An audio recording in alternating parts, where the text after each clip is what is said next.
사랑합니다. 축복합니다.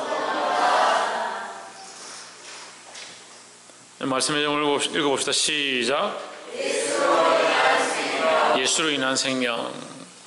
자, 오늘 말씀은 예수로 인한 생명이다. 인한이라는 것은 원인이다. 생명이 어디에 원인이 있느냐? 기초가 어디 있느냐? 어디서 왔느냐? 예수께로부터 왔다라는 거죠. 우리의 생명이 지금 살고 있는 생명을 얘기하는 것이 아니라, 지금 물론 살고 있는 것도 하나님의 은혜지만 우리의 영원한 생명은 어디서부터 왔냐? 예수로부터 왔다는 거예요. 이 예수님으로부터 온 생명을 우리가 잘 발견하고 잘 유지하고 잘 바라보고 나아가야 된다는 겁니다.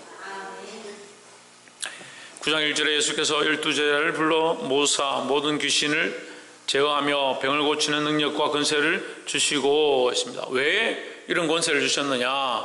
귀신을 제어하게 하시고 병을 고치는 능력을 주셨느냐? 왜 주셨겠습니까? 네, 복음을 전하는데 지금 제가 방금 얘기했잖아요. 예수님의 생명을 그들에게 전하는 방법이다. 그래서 예수님의 생명을 전하기 위해서, 그 생명이 나타나게 하기 위해서, 예수 그리스도의 생명의 능력을 나타내기 위해서 귀신을 쫓아내고 병을 고치는 능력을 주셨다라는 거죠. 결국 이것은 예수로 말미암은 생명을 전하기 위하여, 주기 위하여 하신 것이다 하는 거죠. 2절에 하나님의 나라를 전파하며 앓는 자를 고치게 하려고 내어 보내시며 했습니다.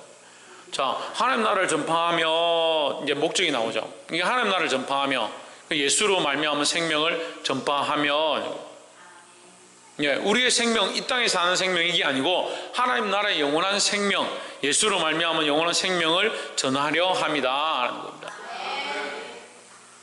3절에 이르시되 여행을 위하여 아무것도 가지지 말라. 지팡이나 주머니나 양식이나 돈이나 두벌 옷을 가지지 말며. 왜 가지지 말라 했겠습니까? 왜 가지지 말라 했겠습니까? 예?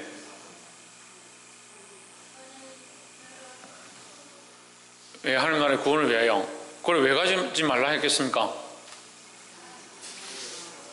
말한다고 벌금 받는 것도 아니고, 말 안 한다고 뭐라 하는 것도 아니니까 계속 가만히 있지 마시고 말을 한번 해봐요. 왜 가지지 말라 했겠습니까? 이 땅에 소망이 없기 때문에. 그래서 소망 없는 맞습니다. 좀 더 구체적으로 하나님 나라를 전하기 때문에. 다른 말씀에는 추구하는 자가 그 값을 받는 것이 마땅하다. 그래, 이건 하나님께서 채워주실 거다, 책임지실 거다, 너희 먹고 사는 것은 하나님 책임지실 것이다, 이런 의미도 있지만, 우리가 이 말씀을 볼 때 여행을 위하여다 했으니까 너희들이 가는 것이 지금 놀러 가는 것도 아니고, 너희들이 먹으러 가는 것도 아니고, 입으러 가는 것도 아니다. 먹고 마시는 것이 지금 중요한 것이 아니다. 뭐가 급하냐? 영혼을 살리고 그들의 병을 고치고 그들 안에 뭘 주는 것, 예수의 생명을 주는 것, 예수의 생명을 전하는 것이 중요하다라는 거죠. 그래서 늘 이렇게 교육을 시키고 훈련을 시켜가 청년들이고 학생들이고 너희들 선교 가고 복음 전하러 가면 먹는 거, 입는 거, 그게 중요한 게 아니다. 그만큼 가르쳐도요, 캠프나 뭐 이 선교 가면요, 가방을 막 산더미같이 싸워요. 자기보다 가방이 더 커. 차라리 그럼 그 가방에 들어가서 오든지. 사람은 한 사람인데 짐은 2개씩 들고. 지금은 이제 우리 교회 그런 게 없었는데 초창기에 선교 간다 이렇게 하니까 주일날 애들이 안 나타나요. 어디 갔냐? 지금 쇼핑하러 갔다. 무슨 쇼핑하냐? 일본 가가지고 옷 입을 거 지금 사러 갔다. 그러니까 이 주객이 전도된 거죠. 뭐가 중요한지 모르는 거예요. 우리가 중요한 걸 알아야, 예수 그리스도의 생명이 참 중요하다는 사실을 알아야 되는 거예요. 우리가 거기에 집중을 해야 되고, 그것을 위해서 우리가 어떻게 할 건지 그렇게 봐야 되는데, 뭘 먹을지, 뭘 입을지, 뭘 가지고 갈지 그런 데 고민하는 것이 아니다라는 거죠. 우리 인생도 마찬가지로 이제 지금 우리가 예수를 믿었다면 우리 인생의 이 여정도, 인생의 이 여행도 뭘 먹을지 뭘 입을지 거기에 주목하는 때가 아니다라는 거죠. 근데 항상 얘기를 하면요, 뭘 먹어야 되나, 뭘 입어야 되나, 뭘 가져야 되냐, 이런 생각들이 항상 있으니까 예수를 위한, 예수 그리스도로 말미암아 우리가 얻은 생명, 그 생명이 결국 내 안에 있고 그 생명이 나로 말미암아 밖에 드러나고 나로 말미암아 다른 사람에게 전해져야 되는데 이걸 스스로 막는 거예요. 왜 막느냐? 다른 데 집중하고 다른 데 주목하고 다른 데 목적이 있으니까 생명을 잊어버립니다.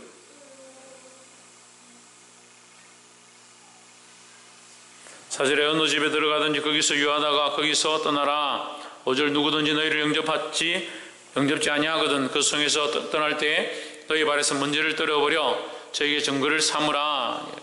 먼지를 왜 떨어버립니까? 너희와 상관이 없다. 너희는 예수 생명과 상관이 없구나. 예수 생명을 받지 않는구나. 이렇게 얘기하는 거죠. 6절에 제 아들이 나가 각 촌에 두루 행하여 처처에 복음을 전하며 병을 고치더라. 뭘 전하며? 복음을 전하며 예수님의 생명을 전하며 예수 생명을 전하며 다시 말하면 예수 생명을 얻게 하며 예수로 말미암은 생명을 얻게 하며 구원을 얻게 하며 7절에 분봉왕 헤롯이 이 모든 일을 듣고 심히 당황하여 하니 이는 혹은 요한이 죽은 자 가운데 살아났다고도 하며 있습니다. 자, 헤롯에게 큰 권세가 있습니다. 왜냐? 왕이니까요. 여러분 우리가 두려워해야 될 게 뭐냐? 사람을 죽이는 걸 두려워할 필요가 없는 거예요. 뭘 두려워해야 됩니까? 영원한 형벌에 빠뜨리는 지옥에 던지시는 하나님 두려워해야 되는 거죠. 근데 사람을 두려워할 필요가 없는 거예요. 왜요? 우리를 죽이는 것밖에 더 하겠냐? 죽이는 것밖에. 만약에 우리 가운데 사람을 죽이는데 살릴 능력이 있다면 그 사람 두려워해야 돼요. 그 사람 믿어야 돼요. 근데 살릴 사람은 아무도 없어요. 생명을 살릴 수 있는, 생명을 줄 수 있는 분은 예수 그리스도밖에 없는 거예요. 이 헤롯이 아무리 권세가 있고 능력이 있어도 사람을 뭐 하냐? 죽이기밖에 못한다. 죽이는 거는 누구나 할 수 있어요. 죽이는 건 제하고 우리 사모님 전문이에요. 풀 같은 거 갖다 줘봐야 다 죽여버려요.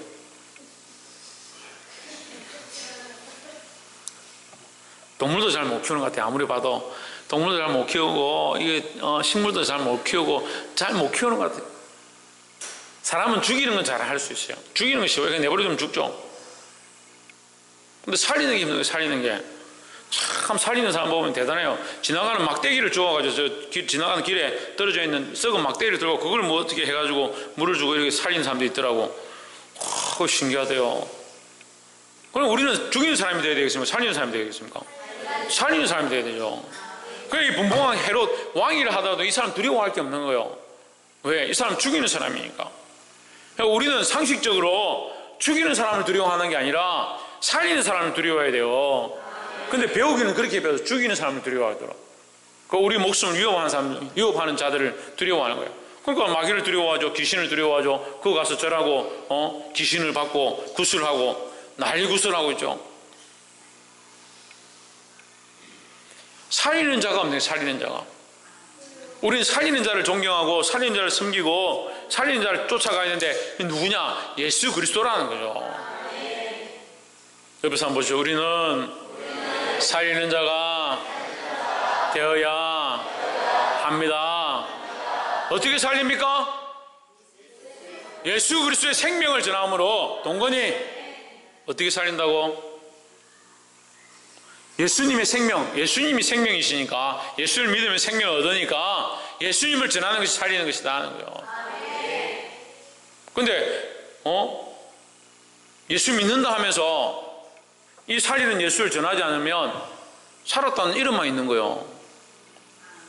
예수 믿는다 하면서 살아계신 예수님, 우리를 살리신 예수님 전하지 않으면 뭐요? 살았다는 이름만 있는 거잖아요. 8절에 혹은 엘리야가 나타났다고도 하며 혹은 옛 선지자 하나가 다시 살아났다고도 함이라. 이 헤롯이 왜 무서워하느냐? 죽일 권세는 자기에게 있는데, 죽일 만한 권세는 자기에게 있는데 뭐가 없느냐? 살릴 만한 권세가 없는 거죠. 자기가 할 수 없는 것이 자기 눈앞에 나타나니까 두려워하는 거예요. 그 요한을 제거하면 이런 권세가 나타나지 않을 줄 알았는데 그보다 더한 권세들이 나타나가지고 제자들이 전하면서 복음을 전하고 다니면서 사람들 살리니까 그걸 보고 깜짝 놀라요. 두려워한다는 거예요. 여러분, 우리는 세상이 감당치 못할 사람들이 되어야 합니다. 이 예수 복음, 예수님의 생명, 이걸 전하는 사람들이 되어야 돼요. 그러니까 죽음을 두려워하지 않으면, 우리가 죽음을 두려워하지 않고 죽일 자를 두려워하지 않으면 세상이 우리를 두려워하게 되어 있어요. 9절에 헤롯이 이르되 요한은 내가 목을 베었거늘 이제 이런 일이 들리니 이 사람이 누군가 하며 저를 보고자 하더라. 10절에 사도들이 돌아와 자기들의 모든 행한 것을 예수께 고한데 데리시고 따로 베세다라는 고을로 떠나 가셨으나 11절 무리가 알고 따라왔거늘 예수께서 죄를 영접하사 하나님 나라 일을 이야기하시며 병 고칠 자들은 고치시더라. 예수님이 하시는 일은 계속 하나님 나라 일을 이야기하는 거야. 하나님 나라 일을 가르치는 거요. 이게 하나님 나라가 뭐요? 생명 얻은, 영원한 생명 얻은 자가 들어가는 곳이다 하는 거죠. 그럼 계속 예수님 뭘 하냐? 생명을 나눠주는 일을 하냐. 생명 나눠주는 일을. 우리가 구원을 받았다고 생명을 얻었다 하면 무슨 일을 해야 되냐? 이 생명을 나눠주는 일을 해야 돼. 이 복음을 전하는 일을 하고 하나님 나라를 가르치는 일을 해야 된다는 거예요. 우석이 뭐 해야 된다? 우석이 익수 뭐 해야 된다? 생명을 나눠주는. 이준호 뭐 해야 된다? 생명을 나눠주는. 그 생명이 무슨 생명이고? 예수님의 생명, 예수님이 주신 생명이다. 지난주 1등 했는데 오늘도 1등 해라 그러면. 대답도 잘하고 좋네. 12절 날이 저물어가매 12사도가 나와 여짜오되 무리를 보내어 두루 마을과 촌으로 가서 묘하며 먹을 것을 얻게 하소서. 우리 있는 여기가 빈들이니이다 했습니다. 자, 여기서 제가 저번에 말씀 전했던 설교했던 퀴즈를 내겠습니다. 해가 저물고 빈들이 무슨 의미라고 했습니까? 김태현 집사님 모릅니까? 우리 홍진우 알 것 같은데. 홍진우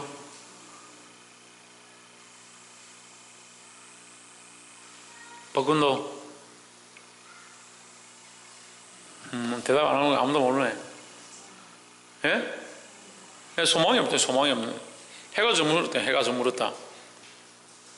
날이 저물었다. 이 소망이 없어져 간다는 거죠. 빈들이다. 먹을 게 없다는 거죠. 이 세상에 뭐가 없느냐? 이 세상에 소망이 없는 시대네요. 소망이 없는 시대. 3만 불, 4만 불, 5만 불, 10만 불 대보십시오. 소망이 있나? 소망이 있나요? 소망이 있겠죠. 얼마나? 자기 먹고 사는 동안. 자기 이 땅에 사는 동안 소망이 있는 거죠. 자꾸 그 소망을 버리라는 게 아니고요. 그 소망이 필요 없다는 게 아니라 우리에게는 영원한 소망이 있다. 영원한 소망. 이 세상의 소망은 잠시 있다가 없어질 것들이라는 거죠. 여러분, 이 오병이어 사건 말고도 칠병이어 사건이 있습니다. 칠병이어 사건이 있습니다. 칠병이어 사건에서 예수님 책망하시는 거예요. 저들이 나를 따라오는 것은, 나를 찾는 것은 생명의 말씀을 듣고 하나님 나라를 바라보는 게 아니고 생명을 얻고자 하는 게 아니고 먹고 배부릅니다. 먹고 배부른 연고다. 예수님 따라가 보니까 떡 주우니까 먹고 배부르니까 예수님 따라다니는.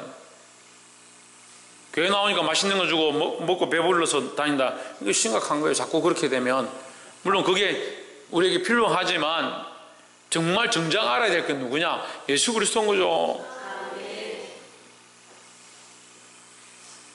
13절에 예수께서 이르시되 너희가 먹을 것을 주어라 하시니 여짜오되 우리에게 떡 5개와 물고기 2마리밖에 없으니 이 모든 사람을 위하여 먹을 것을 사지 아니하고는 할 수 없사옵나이다 하였으니 했습니다.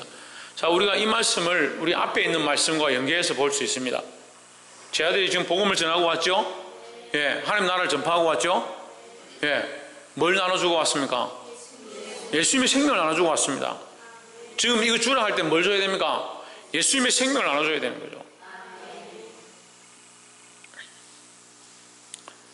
14절에 있는 남자가 한 5,000명 되밀으라 했습니다. 남자가 5,000명이면 여자는 보통 더 많이 따라다니죠. 보통 여자들이 많습니다. 우리 교회도 여자들이 많죠. 예. 그 남자 여자 반반씩 갔다 해도 10,000명. 그 어린아이들은 또 포함이 안 됩니다. 이 남자는 어른들만 얘기하는 겁니다.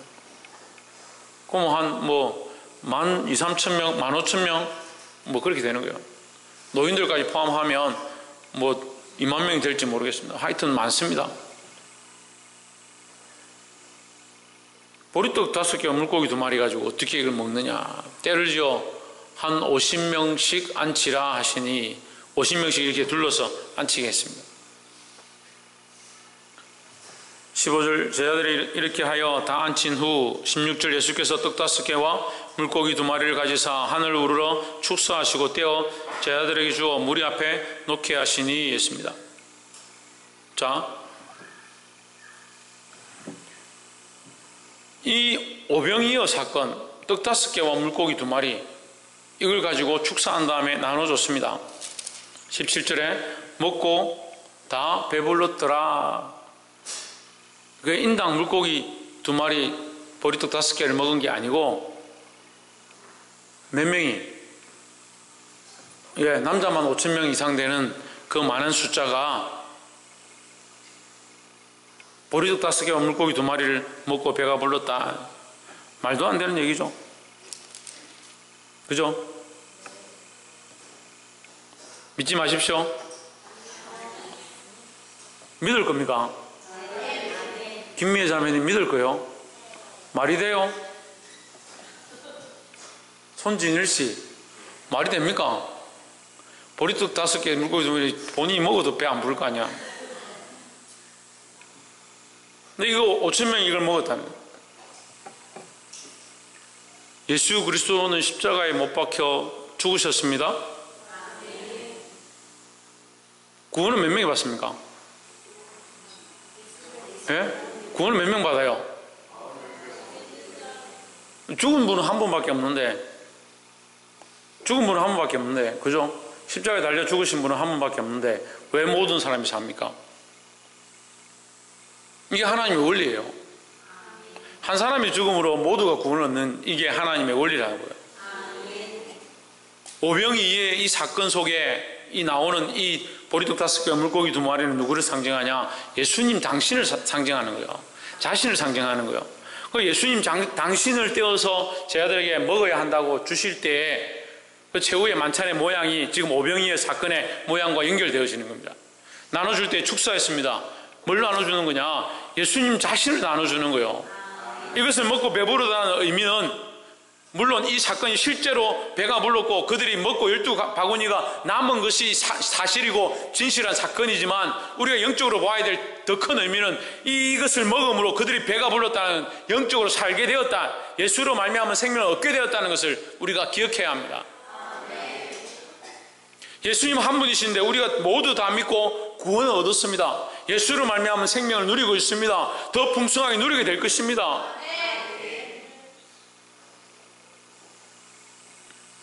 예수를 믿는 자, 그 생명이 그 안에서 살아서 운동하기 시작합니다. 예수로 말미암은 생명, 2000년 전에 끝난 것이 아니라 믿는 모든 사람 가운데 살아서 운동하고 그 사람을 변화시키고 앞으로 우리를 하나님 나라까지 거룩하게 인도할 줄 믿습니다. 여러분, 이 예수의 생명 잊어버리지 말고 이 예수의 생명으로 살아나고 승리하는 저와 여러분 되기를 주의 이름으로 축복합니다. 기도하겠습니다.